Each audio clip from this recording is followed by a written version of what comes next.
Selamat menonton dan jangan lupa di-subscribe ya. Yeroo ati dubartii si bira jirtu dhiistee dubartii gara biraa ilaaltu, dhiironni gara biraa immoo dubartii keessana si jalatti ilaalu. Kosiin nama biraatiif warqeedha waan ta'eef, kanaafuu waan qabdu dinqisiifachuu bari. Dubartii akka ati qabattee jirtu sana namoonni baay'een qabachuudhaaf akka hawwan hin dagatin. Namoonni nuti tuffannuu fi namoonni nuti akka kositti kunuunsinu yeroo gabaabaa keessatti namoota isaan madaalanii fi namoota gatii namaa beekan akka isaan argatan quba qabaadhu. Namni kamiyyuu dadhabina mataa isaa qaba. Rabbiin malee kan dadhabina hin qabne hin jiru. Kanaaf yoo dadhabina mana keetii irratti xiyyeeffatte cimina isa keessaa isa gaarii sana argachuu hin dandeessu.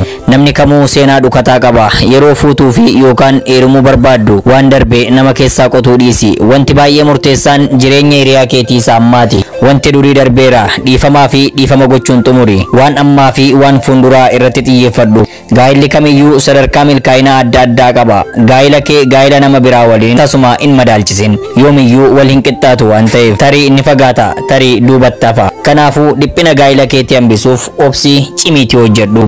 Yeroo waliin abjuun kee ni dhugooma waan ta'eef fuudhaa fi heerumni waraana labsuudha. Kanaafuu yeroo fuutuu diina gaa'ila keetii irratti waraana labsuu fi loltuu cimtuu ta'uuf of qopheessi.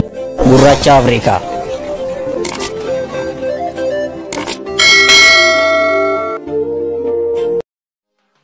Eeyyee ani kan keetuma ergan keeti jedhee ofsiif mallatteesse atis tole jettee ol seentee gatteesse. Eeyyee ani kan keetuma waadaa jaalalaan cabsu kaleessa si jaalladhee har'a jibban labsu. Siif laadheera onnee koo nama biraatii miti, seenii keessa jiraadhu mana kiraatii miti. Siit goota jaalalaati gootan qabne fakkii, anis ofsiif kenneera kennaan qabne shakkii.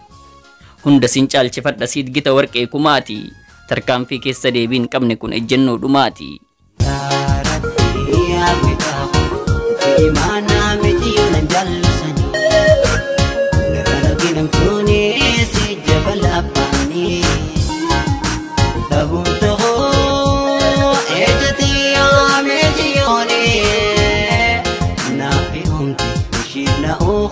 Gargar lumbasin